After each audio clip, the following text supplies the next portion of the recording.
a couple of well-established visitors. Well, I don't recognize the two of you. Welcome to our open circle. My name is Joel Smith. I'm with a company called SL Circle. We do about 8 to 10 networking and speaking events on a monthly basis. We've got a fun event coming up, actually 2 events on the 21st, which is also a company that I'm affiliated with. We're doing a bus tour and tech expo out to Berlin from 7 a.m. to 7 p.m. with a number of speakers and companies that are interested in potentially hiring Laurel. And then we have Bridget Cook. Do you guys know who Bridget is? She's a fantastic author. If you want to be an author, she's going to step you through all the different steps of how to be able to be published yourself. Yeah. And she'll be at the Founders Room on that same date, June 21st. And that event starts at about 5:30 and runs till 8. We have coffee on a monthly basis. It was actually this morning at Cafeteros. We have a bar crawl on the last Friday of each month that rotates to different watering holes, because sometimes business can also be conducted with a couple of beers or wine under the belt as well. And we have the lunches here on every Thursday basis. I'm going to put you on the spot. Do you want to do one of these lunches and talk about pretty soon. The changes from traditional IT to the cloud and stuff like that? Yeah. Okay, awesome. And I think we'll probably have a little conversation sometime a little bit down the road about learning management systems as well, which would be cool. So you're here to talk with Denny. Denny has a pretty incredible track record. A CEO that is giving back. From a group standpoint, he'll talk with you about why there's a need for these type of things. And good to see you, Sam. Good to see you, Phil. And without any more ado, Denny Thurman. Thank you, Joel. Pause at the beginning, so that's even better. I should have brought my harmonica, maybe I could. Thanks for having me here and the invite and the opportunity to a group an idea of something they want to do in the world, and they're together here to be learning things and working on it. I think that's the purpose of the open circle, is it not? Indeed. So welcome and thanks for coming. If you're a first timer, and I have come a few times, kind of bring some lunch along. If you didn't, you might get hungry, but peanut butter sandwich in one bag I might share with the patient who need that. But and I'm here if you didn't get one when you came in, that kind of gives a little bio on my background. Started my first business while in college in Michigan, and I was studying chemistry, physics, and biology. Absolutely great preparation for being a business head, right? Only problem solving. Depends on what you're going to go into, right? But I did learn one thing in all of that. I learned about the scientific method. And for all of you who are starting up, hypothesis. What do people need and want? Testing the hypothesis. Looking at the model that you're building. Does it solve the challenge that maybe you've seen? The scientific method does in fact come to play when you think about business. The invite today is to know each other, and I had founded a business while in college, did pretty well with that, got out, decided I wanted to learn to ski, moved from Michigan to Vermont first, and then it didn't really snow and the mountains weren't all that big.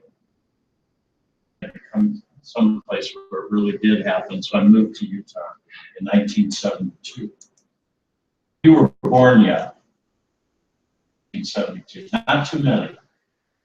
Yeah.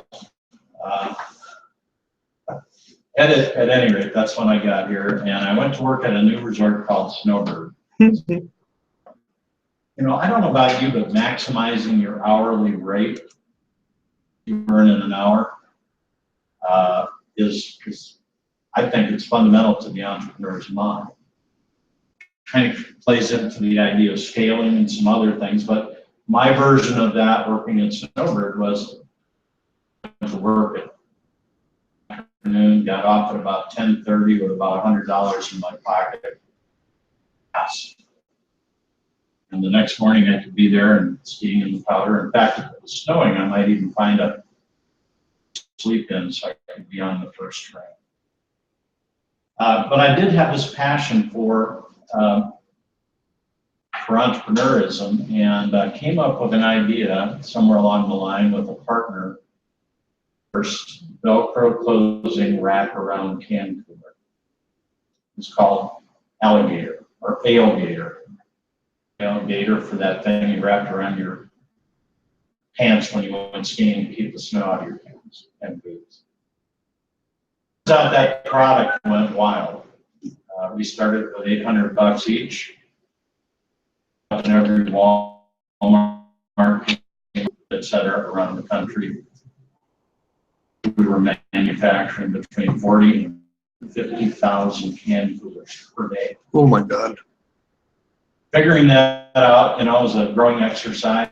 And in order to do that with my science background, I really had to go out and learn from others in terms of knowledge. And I think everybody in the room here probably qualifies to say, yeah, I'm here because I want to learn, I want to get the best I can get. Opportunity for it. What was the name of that product again you created? ALE-GATOR. Ale, like beer and ale, gator. Actually, the gator that went around the bottom of your leg was spelled G-A-I-T-E-R. And then we had an image of an alligator holding him in his tail. That was our. That's awesome. It was an amazing learning experience. And I eventually became fascinated with those people who were teaching me how. At age 50, I got out of that business and got involved with the organization that was most influential to me. And I began teaching organizational development, communications, alignment of goal and purpose, teamwork, all that stuff. And I had the business, so I was invited to join a peer group. It was offering the peer group at that time was called TEC. D, no H, just EC. It stood for the Executive Committee. Now, around, I don't know how many of these you've heard of, but there's others. There's one that kind of took off from that called TAB, the Alternative Board. But anyhow, TEC, the spot where their name was kind of useless. TEC became something else. It didn't have the meaning that it originally had. So they rebranded and called themselves Vistage. At first I wondered, who could do better? Somebody teaching organizational development and giving you the tools of how to manage and lead people, business things, full of business people talking with each other. And at first I thought, no, you got to have content. And so I spent 15 years developing and working in organizational systems and content between 99 and going on 40 years ago. Kind of decided that I wanted to add another tool, and that was peer group process based around that whole. So I went to Vistage. They gave me, literally hundreds of hours of training in the areas of facilitating a peer group and the areas of one-on-one coaching.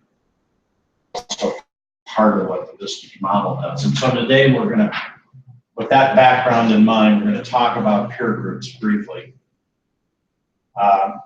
in this room have a business that does over $1 million? For you, starting peer groups and figuring out how to do a peer group is probably the most scenario. I think probably, Joel, if I'm not wrong, leaders are about being in a peer group. You've got your thing going on, and occasionally you get to talk to somebody else and say, this is my idea. They maybe critique the idea and support it, right? So let's talk about group is or is not. This really is something to think about. A group of friends.